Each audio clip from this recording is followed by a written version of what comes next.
Hey guys, finally got out to shoot the Taurus 92 yesterday, so I wanted to bring you a full review on the gun now, since I've had it out to the range and everything went fine with the gun. I didn't have any single problem with the gun. Put 100 rounds through it. The groupings were great. I was out to about 20-25 yards and the groupings were really good. There's barely any recoil to the gun, since it is a little heavy and has a 5-inch barrel, so it's very light on the recoil and it's accurate. So I'll start out, I'll give you the specs of the gun. It is a full-size, double-action, single-action, hammer-fired, semi-automatic pistol. This one's chambered in 9mm, which all 92s are, and 99s. The 99, the only difference between that and the 92 is the rear sight's adjustable on the 99. Okay, this has fixed sights. They do chamber these in 40 as well. That would be the Pt100, and the 40 with the adjustable rear sight is the Pt101. So anyways, like I said, the sights are fixed on this model. They are 3-dot sight. This has a stainless barrel and a slide with an aluminum alloy frame. It's 8.5 inches long, 5.5 inches high, 1 3/4 inch thick, and it weighs 34 ounces unloaded. It does have a 5-inch barrel as well. So let me do a safety check. I already know the gun's empty, but I know how people are on YouTube.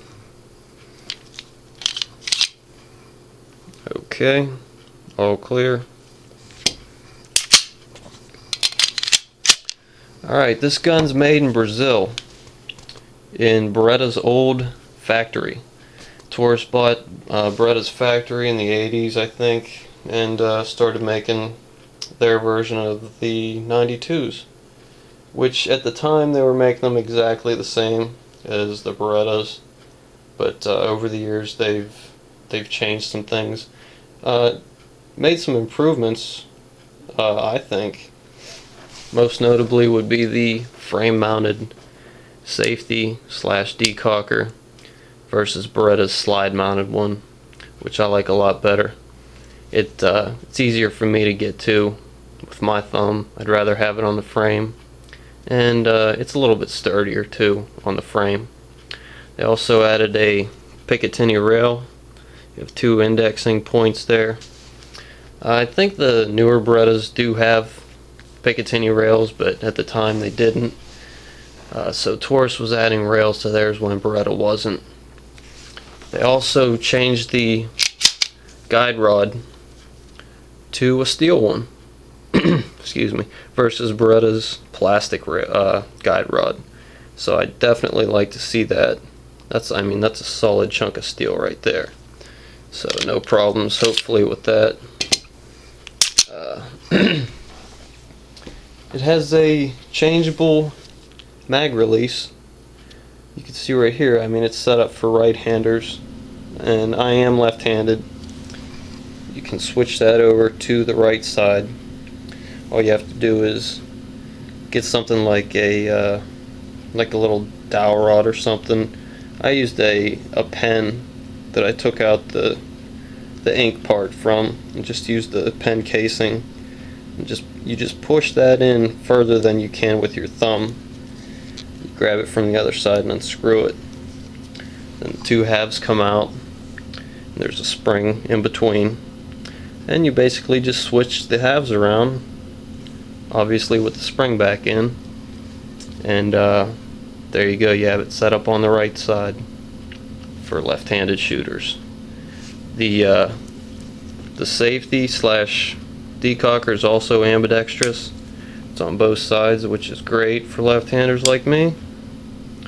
There's your sight picture.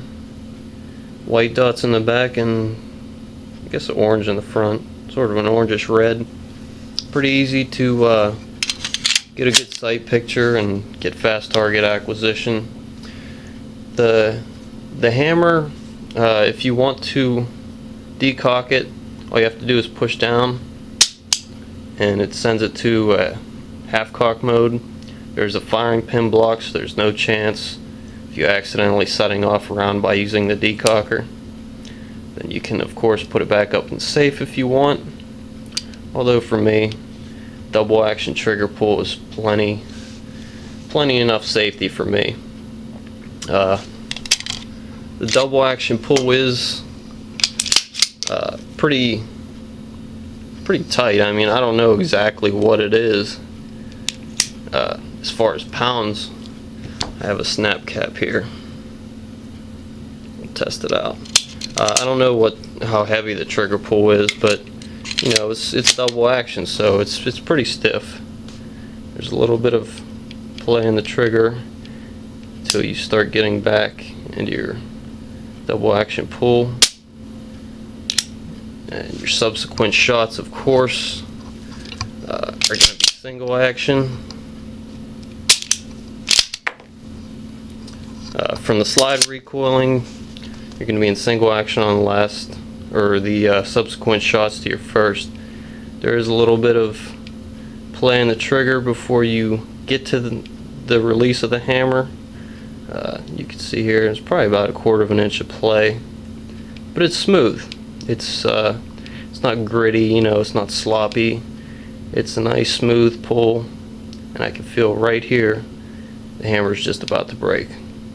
Okay, I'm not going to fire it because my snap cap's out, but anyways, and there's your decocker again. They come with 17 round magazines, unless you live in one of those states, you know, California, Jersey, or whatever stupid states. You can get plenty of different sized magazines.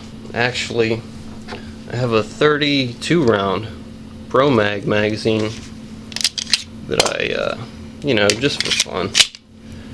So there's that in the gun. 32 rounds. That's just for the range. Comes with a lifetime warranty too on this gun, so if you have any problems, send it back. Taurus will fix you up and get it back to you. It comes with 2 magazines, so that's always good. I hate when I buy a gun and it only comes with 1 mag. It does have the Taurus security system right there. Comes with the keys as well. Turn that a 1/4 turn, completely disables the gun. They give you a little, not a little, they give you a big long nylon bore brush too. Clean it out. I like the fact that the guide rod is steel. You know, like I said, Berettas are plastic. Not that that's a bad thing, but anytime I can have steel over plastic, I will. The only plastic part on this gun is the grips. These aren't the stock grips either, by the way. These are some Hogue rubber grips, which, I mean, the stock ones are fine, but they're just plastic that's checkered, and they're kind of boxy on the edges. These Hogue ones are a lot more rounded, and they feel great. They fit the gun great, and they look great, and they feel great. You can get all kind of different grips with for the gun. Altamont.com has all kind of wooden grips, you know, rosewood and different kind of colorized walnut grips and all that. Taurus sells on their website rosewood grips, mother of pearl grips. You can buy the gun already outfitted with either of those grips, the wood or the mother of pearl. You can get the gun with gold appointments, the slide lock, the safety, takedown latch, mag release trigger.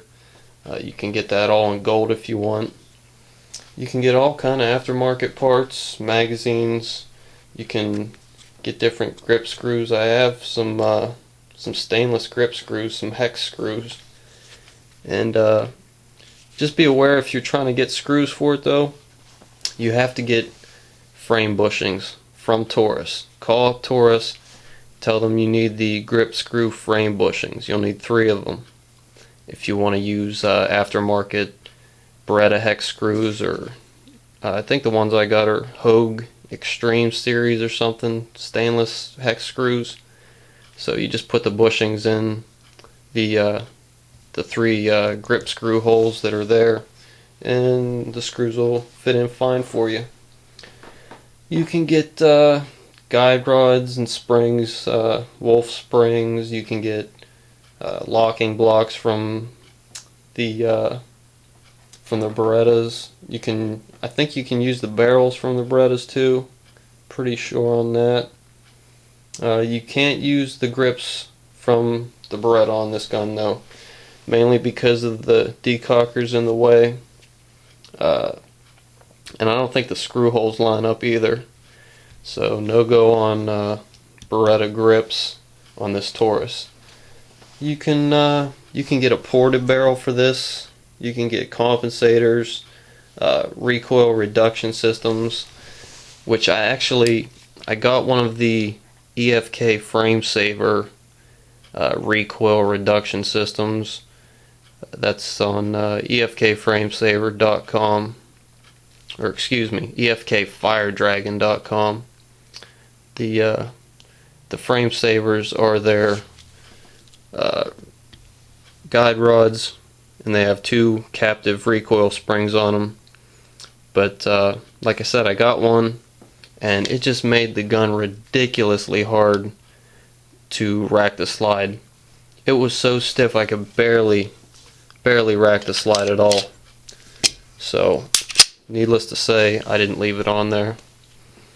I think it's good in theory for a recoil buffer, but I just did not like the feel of it whatsoever. I could barely rack the slide back. I mean, it was sure it would probably loosen up, but I sold it on eBay. Didn't even want it again. You can get a compensator, like I said. Do you really need one on a 9mm? No, especially not this heavy gun, but they look cool. I think the ones I seen were probably around $300 though, and I believe you have to get them off of some Beretta forum. I'm not sure on that. Maybe you can find one cheaper somewhere if you really want it. You know, really like the looks of a compensator on a gun. Go for it. The feed ramp is polished, of course. Has a nice polish on the feed ramp, which is always good. The magazines, just black. You can get, again, getting back into aftermarket parts, if you want a nickel-plated magazine, search for a Mech-Gar nickel-plated magazine. That'll match the gun perfectly. I still have to pick one of those up because they're really nice. About 30 bucks, I think. The takedown on the gun couldn't be easier. Again, just like the Beretta, take out your magazine. I'm not going to take the gun down, but all you do is hold in your button here on the side. While you're holding that in, flip your takedown latch down. That's it. Whole slide comes off. Take your barrel out, your springs, your guide rod, all that. As far as price on the gun, prices are going to vary obviously depending on where you live and where you go. I personally paid $465.99 for the gun. After the tax and the background check, it came out to $499 even, which I think is well worth it for this gun. If you're gonna buy a Beretta, you know, what are you gonna pay? $100 more maybe? And a lot of people say that to me. Why didn't you buy the Beretta 92? Well, if I wanted a Beretta 92, I would have bought one. I love the fact that it has a frame-mounted safety decocker. Again, at the time, Berettas didn't have the Picatinny rail, which I liked. They also don't have a security lock, even though I'll never use that. It's good to have it. What more can I really say about the gun? It's great. I love it. It's a beautiful gun. The fit and finish is very nice. Pretty tight. Slide to frame fits pretty good. didn't have any problems with it at the range. So I think it'll probably work for me pretty well for years to come. Again, being left-handed, you know, ambidextrous, it's great for me. Here's your safety on. Give you the sight picture again. So there's that. I think it's a great home defense gun to have. That's the reason I bought it. Maybe you're gonna try and carry it. That's up to you. Probably be a good gun to keep in your car too, or in your truck. I'm not gonna try and carry it anytime soon. It is pretty heavy, pretty long, pretty thick, you know. So for me, this is a home defense gun and nothing more. I mean, 17 rounds on a standard magazine. If you can't take care of an intruder with 17 rounds, then buy a 32 round magazine. I don't know. One thing I forgot to mention about the gun is it does not have a magazine disconnect safety, which I like. I hate guns that have mag disconnect safeties. If I drop my magazine, I want to still be able to fire the gun if I have a round chambered. And with this gun, that's exactly what you can do. So, it's a beautiful gun. I mean, look at it. You can't look at that and tell me it's not a sexy looking gun. I'm very happy with it. I'll go and put a few more rounds down range, and I don't see having any more problems with this, or any problems at all. I mean, being that it's an open slide design where the barrel's exposed, I mean, you have a pretty big opening to eject that spent round. I mean, you can see here that would be a full-size round. Imagine just the casing. You have plenty of room.